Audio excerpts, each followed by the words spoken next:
Welcome back, ScreenRanters. Makeup is often the unsung hero of the film industry. It can go completely ignored in the grand scheme of cinema, but this process can be the element that helps transform an actor into the amazing character we have seen on the screen. Today, we are going to look at some of the most impressive special effects makeup results in cinema. In particular, the immense effect it has on the actors when looking at them before and after the prosthetics and paint. So before we waffle on any further, let's get started. It's party time! We kick off our list with perhaps, in some people's view, the most iconic villain in cinema history, the Dark Lord himself, Voldemort. It's easy to think that some CGI trickery was used to transform Ralph Fiennes into the sinister wizard from Harry Potter. However, that's only partly true. Everything is made from makeup except for the nose. That was removed with the power of computers. The skin, teeth, fingernails, and coloring around the eyes were all applied with special effects makeup. They used temporary tattoos to create the veiny effect on Voldemort's skin, and altogether it took 2 hours to get Ralph Fiennes from dashing actor to creepy magic snake man. The makeup crew had to make this process as quick as possible. This was because there are rules for the length of time that children are allowed to be on set. So the artist created a plaster mold of Fiennes' head to practice their talents on and speed up their process. When Fiennes donned the intimidating costume, he wanted to see how other people reacted to him as Voldemort. He walked through the set and spotted a young boy around 5 years of age. Upon seeing He Who Should Not Be Named, the boy burst into tears. With that reaction, Fiennes was absolutely delighted. Next up, we have another Harry Potter thespian, Helena Bonham Carter. But we're not talking about Bellatrix Lestrange. Instead, her performance in Tim Burton's Planet of the Apes from 2001. The film didn't do too well commercially, so much so that they rebooted the franchise not long after. Caesar is home. However, the makeup department was in top form. Bonham Carter took on the role of Ari, a chimpanzee. Getting into the makeup was brutal. Bonham Carter had to get there around 2 a.m. every day during filming. The makeup would then take 4 hours to put together. Also, filming could begin by 7 a.m. Bonham Carter said that the process made her resent the non-ape actors on set. With all the prosthetics, it was difficult for her to show any facial reactions during scenes. Another downside was that the primate hands that she had to use, because apparently if she was itchy, those hairy hands would be useless in scratching the problem. Honestly, it seems like a nightmare. Kind of like Mark Wahlberg and Ari kissing.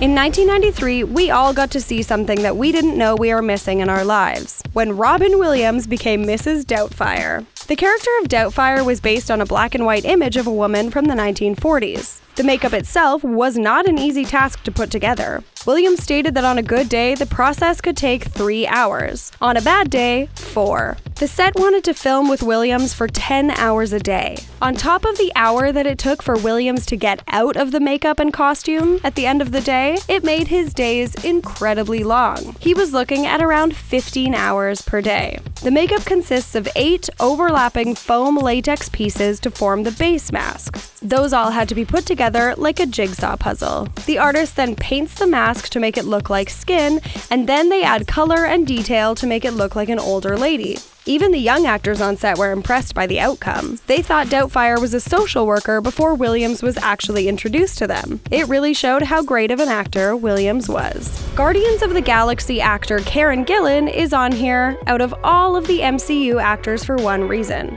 For her role as Nebula, she had to shave her head. In order to make the makeup process easier, Gillan had her iconic red hair stripped away. It was part of her contract, apparently. Luckily, she negotiated a new deal, so that doesn't have to happen again. Regardless of her shaven head, the process still took a while. The makeup artist stated that it took 4 hours and 15 minutes to plop the blue parts on, as well as 30 minutes to take off at the end of the day. The mask is made from 5 prosthetics pieces. It would have to be put together every day like a puzzle similar to Robin Williams. On top of that, Gillan had to wear 22mm contact lenses, which are not comfortable. Gillan has stated in interviews that she found the prosthetics restrictive, which is more than understandable. However, it's not all bad. She also mentioned that as soon as the blue is put on, it helps her get into the mindset of Nebula. Along with Nebula, Gamora, Drax, and many other Guardians characters that have to be transformed through SFX makeup, the artists are the true MVPs of the MCU.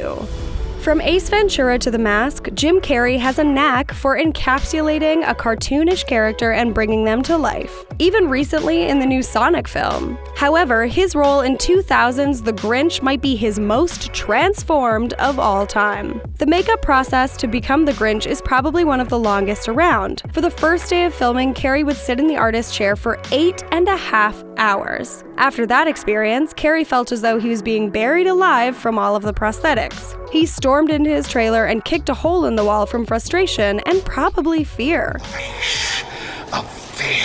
A producer had to bring in a former CIA operative who specialized in teaching people how to endure torture. Yeah, that's pretty concerning. However, it wasn't a complete fix. At the start of production, Carrey apparently took his frustrations out verbally on one of the makeup artists, so much so that they left the production. They eventually came back when Carrey apologized for his actions, and he never caused any further problems. This might be down to the Bee Gees. In an interview, Carrey stated that he would listen to the disco group to stay happy as he was engulfed by rubber and yak hair, which saved the Grinch from tragedy. Little Bee Gees reference for you there. Speaking of the Bee Gees, show us just how deep your love is for us, please. When Nanny McPhee first arrived in 2005, audiences everywhere were grossed out. For decades, we were told that people that look like that are clearly villains. Since it's a story involving magic, then clearly Nanny McPhee's going to go all Hansel and Gretel on those kids. However, that was far from the case. Or was it? We don't want to give any spoilers for a 15-year-old film, but for Emma Thompson, the actor behind the character, it took a vast amount of time to get into the role. From 7 in the morning until 9, she'd be sat in the makeup chair as the makeup artist turned Thompson into McPhee. Firstly, they used prosthetics to create a misshapen nose and ears, and then the artist colored them to make them appear as skin. The monobrow, or unibrow if you prefer, is added next. The artist then adds in the warts and moles to make McPhee more repulsive. The wig, or Neanderthal hair as Thompson described it, was plopped on. Next up, Thompson popped in a couple of dentures to shape her mouth. Finally, she puts in some fake teeth, and over the course of 2 films, Thompson and the makeup team got the process down to an art form. It was all very smooth and easy.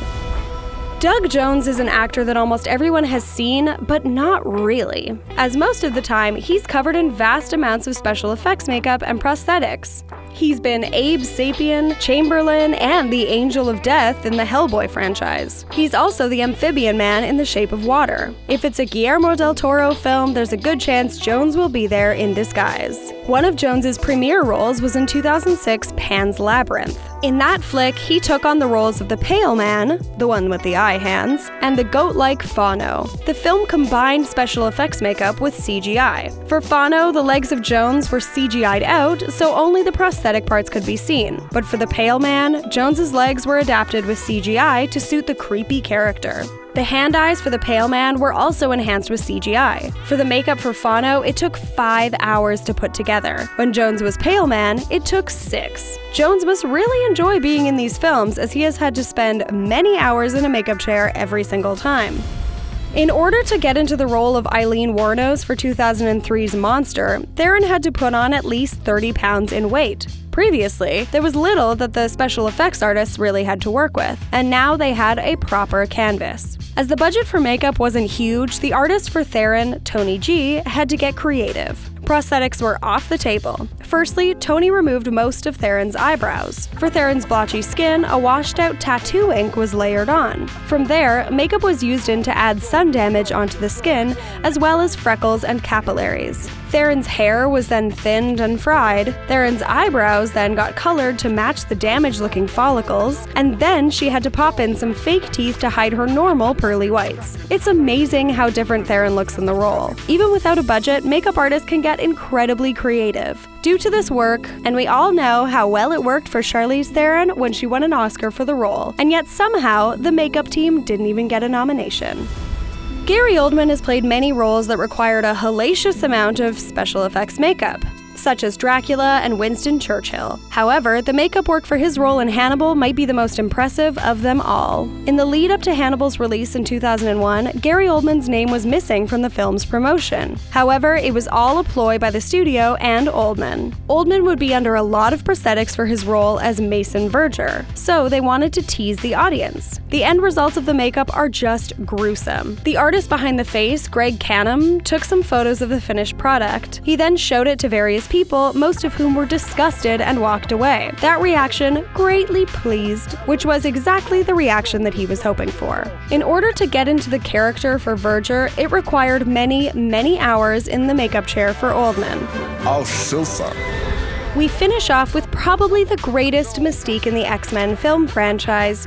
Sorry, Jen. Rebecca Romijn took on the Blue Mutant in 4 X-Men films altogether. When Lawrence was in the role, she would switch between her normal self and Mystique's design. Romijn, on the other hand, stayed entirely in the nude blue skin scales. In order to keep her modesty, prosthetics were placed over Romain's more intimate areas, and her whole body was covered in the blue design we see on screen. It's easy to assume that it's CGI, but nope. In an interview with Larry King, Romijn spoke about how hard the role was behind the scenes. Her makeup process took 9 whole hours. In comparison, Lawrence's Mystique took 8 hours originally, but went down to 3 later in the rebooted franchise. I thought I was just gonna lay down. Romijn was not as lucky. She had to be on set at midnight, and then morph into Mystique would be done at 9 in the morning just as filming began. Romijn also mentions that she couldn't even sleep during this time. She had to be very involved in the application of the makeup. However, Romijn says that it was all worth it. She states that it's the most beautiful costume she's ever been in. And that's a wrap. Which one of these actors' metamorphosis is the most impressive? Which of your favorite changes didn't make an appearance on this list? Write your thoughts in the comments below, and maybe we'll do a part 2. Maybe we won't, though. If you sort of like this video, please give us a like. It makes us happy. And while you're doing that, perhaps you'll share this video on social media, because you're the best.